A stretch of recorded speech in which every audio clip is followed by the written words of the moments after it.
Assalamualaikum warahmatullahi wabarakatuh. A'udhu billahi minash shaitanir rajim. Bismillahir rahmanir rahim. أفضل الصلاة وأتم التسليم على سيدنا محمد وعلى آله وصحبه أجمعين. بسم الله الرحمن الرحيم. سبحان الذي أسرى بعبده ليلا من المسجد الحرام إلى المسجد الأقصى الذي باركنا حوله لنريه من آياتنا إنه هو السميع البصير. صدق الله العظيم وبلغنا رسوله النبي الكريم. Alhamdulillah, we are coming to this occasion, the 27th of Rajab al-Murajab, which most of the ulama on such an occasion celebrate a great event that never happened before and never will happen after to anyone besides Sayyidina Muhammad sallallahu alaihi wasallam. The night of Isra Miraj, or the night of heavenly ascension, the night when Allah subhanahu wa ta'ala honored his Habib by taking him to Jerusalem, and by then taking him from Jerusalem up through 7 heavens, past Sidratil Muntaha. Sidratil Muntaha is a tree representing a world that covers the 7th heavens, 7 heavens. The farthest most lot tree, as some translate. And reaching even to a point where Sayyidina Jibreel alayhi salam told Sayyidina Muhammad sallallahu alayhi wasallam, this is the limit, this is the maximum I can accompany you. After this I cannot, because that would mean I would cease to exist. If I إذا اقتربت احترقت وإذا أنت اقتربت اخترقت. Sayyidina Jibreel told Sayyidina Muhammad, if I pass this limit, if I pass this point, I will be incinerated, I will cease to exist. But for you, Habibullah, for you, you can pass through this, no problem, you are invited.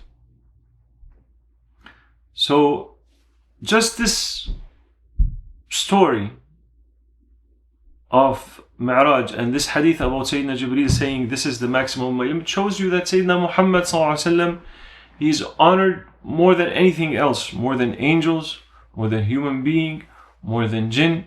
Your beloved Prophet ﷺ is the true abd. That's why Allah subhanahu wa ta'ala says, Subhana alladhi asra bi'abdihi. His abd, his real abd, his only perfect abd, perfect ubudiyya, perfect humbleness, perfect manners. No one could have reached what Sayyidina Muhammad ﷺ has reached in terms of nearness and being a beloved one to his Lord Allah subhanahu wa ta'ala. So this is a clear event that has so many benefits and so many wisdoms for the ummah, and it has so many meanings of who your Prophet sallallahu alaihi wasallam is in this creation and his status in this creation, and the kind of honor he has been granted in this creation. And many people, they reflect upon what Prophet ﷺ saw, and they reflect upon the ayat, the signs that a human being has been granted not to travel through the 7 heavens only, to the Hadd al-Dunya. Everything we see in this creation of ours, when we look up at the sky, when they use telescopes, when they send things to Mars where they take pictures of the outer universe, that's only our galaxy. And that is in dunya. That is in Hayat al-Dunya, the lowest world. And that universe, that galaxy, there's endless galaxies like it in this Sama al-Dunya. And all of those galaxies are in a universe, as science tells us now. And then there is limitless universes like our universe, full of galaxies like our universe. Also, that's all in Hadd al-Dunya. Not even mentioning heavens. And as we know now, to go to Mars, a journey takes so long with the rockets.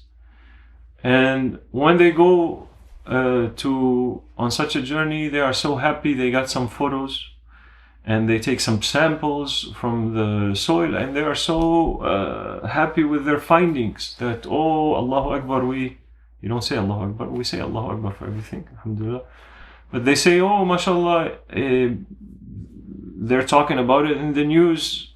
We found this thing we didn't know before about what's in Mars. We took a photo of another star that wasn't apparent to us.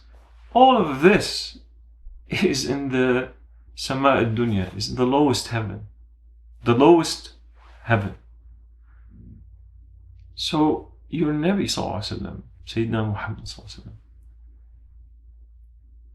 went through all of that, which is light years of travel, then reached heaven, the first heaven. The first heaven, where Sayyidina Jibreel alayhi salam istaftah, meaning he reached to the first heaven and he asked to be entering. And the angels asked him, who is with you?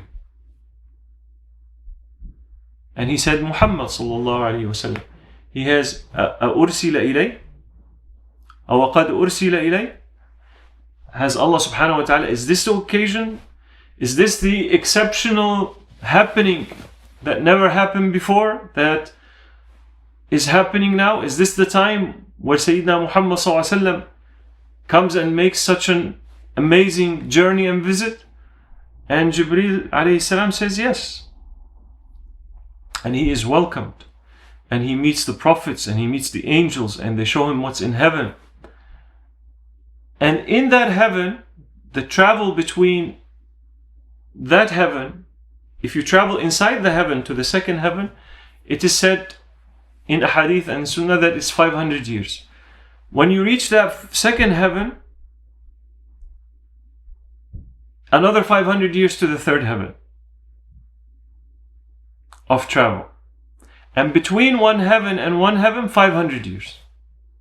So 500 years to travel in that first heaven, and then 500 years distance between that heaven and that heaven. So just to give you an idea that a human being with his physical appearance, not as some would say, there are some ulama that say maybe it is by ru'ya or maybe it is both, because there's reference that Sayyidina Muhammad sallallahu alaihi wasallam was given the ru'ya, the vision of this event before it happened, and then it happened. But the actual occurrence happened with his physical being. And the dalil and on this is that the kuffar, the unbelievers of in Quraysh, that they objected and they belittled and they made fun and they denied and they thought they would say things about him. Look what your companion is saying, as they said to Sayyidina Abu Bakr as-Siddiq radiyallahu anhu wa arda. Is the evidence is that if Sayyidina Muhammad sallallahu alaihi wasallam said that I was given a vision, a ru'ya, a dream, that I went to Jerusalem overnight and came back, why would they object? Anybody can have dreams. Anybody can have dreams. They went to the end of the world and came back overnight. And no one will object that somebody saw such a dream.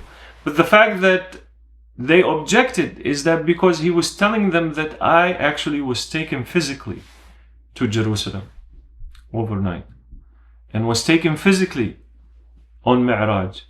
That is a clear evidence that this happened physically.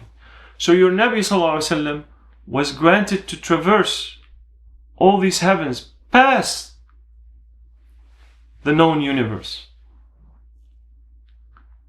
and came back and his bed was still warm. So this is a very important point to understand, that when it comes to this occurrence, don't say how. Don't say, how could this be? Because Allah is saying to you in Holy Quran, Subhana alladhi asra bi'abdi. This is not pertaining to your physical science or the laws of the universe. This is pertaining to your Lord's ability and qudra. So suspend your disbelief in this and say, Sami'na wa ata'na. We believe. We affirm what Prophet ﷺ affirmed, what his companions affirmed in this matter. Yes, he traversed. Yes, he traveled. So this is a very honored Nabi. There is a reference by Sayyidina Abdullah Sirajuddin, one of the great Shaykhs of Halab and one of the awliya, where he said, in his description and his study of this event, he said Sayyidina Muhammad ﷺ was taken. Allah subhanahu wa ta'ala took him to Jerusalem, where Allah subhanahu wa ta'ala brought for him 124,000 Nabi Mursal, Nabi and Rasul.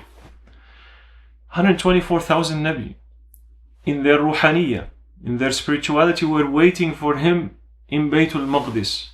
And Sayyidina Jibreel makes the iqamah and asks Sayyidina Muhammad ﷺ to be their Imam. Imam of Ahl al-Ard, Imam of Anbiya, Imam of the best people on earth. Sayyidina Muhammad ﷺ. And then when he went to the heavens, he also met the ruhaniyah of prophets in those heavens. Every Nabi in their particular heaven they're in, he met them again. And on the way he saw before he went into the heavens, he saw Sayyidina Musa praying in his grave, عند الكثيب الأحمر. So Sayyidina Musa was, his ruhaniyah, his spiritual body, was praying in his grave, was waiting for Prophet ﷺ in Beytul Maqdis to pray behind him. Then he was on the sixth heaven waiting for him as well. So this is for an important point. Why? Because now we have a ta'ifa, we have a group of people in our midst that they say, Khalas, the Prophet is dead and his role is finished, and then there's no benefit whatsoever. Look, we are the beneficiaries of the ruhaniyah of Sayyidina Musa. Sayyidina Musa alayhi salam, if it wasn't for him, we would be obliged to pray 50 times a day. But his spiritual body, his spiritual being in the sixth heaven, told Sayyidina Muhammad, advised Sayyidina Muhammad ﷺ that, O Prophet ﷺ, I've tried this with my ummah, they will never do it. Go back to your Lord and ask him to ease it up, make it less. So for those people who object that you can benefit by those who passed, we are all beneficiaries as Muslims. How many billions of people of Sayyidina Musa sallallahu alayhi wasallam's advice? Another benefit that we get before we get the salah, in the seventh heaven, when he met Sayyidina Ibrahim alayhi salam says, أقرئ أمتك مني السلام. In the hadith, he says, send salam to your ummah, to your ummah, and tell them, إن الجنة طيبة التربة عذبة الماء قيعان. That tell your nation that this Jannah has fertile soil, has very fresh water, and qi'an, very fertile. You know, like when you have a flat land in the valley, a very rich soil valley, like qi'an. وأن غراسها سبحان الله والحمد لله ولا إله إلا الله والله أكبر. And that the ghiras, what you plant in it, are those four words, al-baqiyat as-salihat. So we say when we hear this, على سيدنا محمد وعلى نبي الله إبراهيم السلام. You send salam because Sayyidina Ibrahim is sending you from his seventh heaven salam, and he's giving you advice, a benefit to plant in your heaven. So we're also beneficiary of Sayyidina Ibrahim's advice after he passed from this dunya. So Anbiya are alive. Your Nabi is alive. Hayyun tariyun fi qabri. And he is more beneficial even now than he was in dunya. His benefit is limitless to his ummah. Even now you make one salawat on him and salam, he sends salam back to you. Salam from Prophet ﷺ. So this is a very important point. But then this is only the beginning. When Sayyidina Jibreel alayhi salam, when they reach Sidratul Muntaha, which is this universe as described in hadith, this tree that you can travel, a man can travel 100 years of Allah's years and still be under its shade. Magnificent tree. And Allah subhanahu wa ta'ala tajalla إِذْ يَغْشَى السِّدْرَةَ مَا يَغْشَى. When Allah subhanahu wa ta'ala manifested his magnificence on that tree, Prophet ﷺ said no one could describe its beauty at that time. And then past that, Allah قَابَ قَوْسَيْنِ أَوْ أَدْنَى, as Holy Quran has mentioned.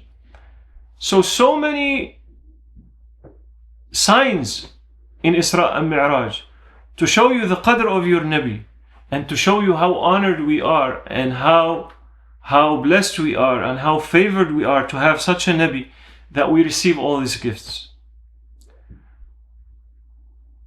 Subhanallah. Sayyidina Abdullah Siraj al-Din, he said that there is reference, Allahumma salli ala Sayyidina Muhammad, that there is reference that the angels asked Allah subhanahu wa ta'ala permission to witness your Nabi, to actually look at your Nabi. Sayyidina Muhammad ﷺ was invited to traverse all these magnificent, Allah said, we showed him from our great signs. But look at the angels, they all wanted to look at your Nabi. Sallallahu Alaihi Wasallam. He said that Sidratul Muntaha, the description of Sidratul Muntaha is the fruits are like big, like the big boil pots they used to boil humongous things, I don't know if you've been to Sayyidina Mu'in Din Shisti. There's Ghulla. There's a big thing where they cook for people rice every week. So qilal, that the fruits are like that, and the leaves are like the ears of the elephants. And that every leaf, Sayyidina Abdullah Siraj al-Din was saying, every leaf there was angels on it, waiting to look at the face of your Nabi. This is something to be happy and proud of, and to know that one of the fruits of this magnificent journey was that Allah subhanahu wa ta'ala gave us salah, which is sila. Allah gave us our own mi'raj, our own way to be in His presence daily, our own way to be as near as possible to Him. As Prophet ﷺ said, the nearest a servant is to Allah is during his sajda. So glorify your Lord, use this night if you can make qiyam, if you can thank Allah subhanahu wa ta'ala for His na'am, for His magnificent ata. They gave me a short period of time, maybe I will send, I think I'm over my time, may Allah forgive us. They can cut it if they like or not use it. But and our teachers taught us to also fast the day in gratitude, just as we fast Monday in gratitude that Allah subhanahu wa ta'ala sent us Sayyidina Muhammad sallallahu alaihi wasallam. Also, for this khair, this is one way to thank Allah, is through siyam, through dhikr, through ta'abbud, especially in this time. This is time of tadarruh. This is time of showing humility to our Lord, to show Him that, Ya Rabbi, we are sinful ones, we are weak ones, but we are grateful and thankful for your ata. أقول قولي هذا وأستغفر الله لي ولكم من الله التوفيق إلى حضرة النبي الفاتحة.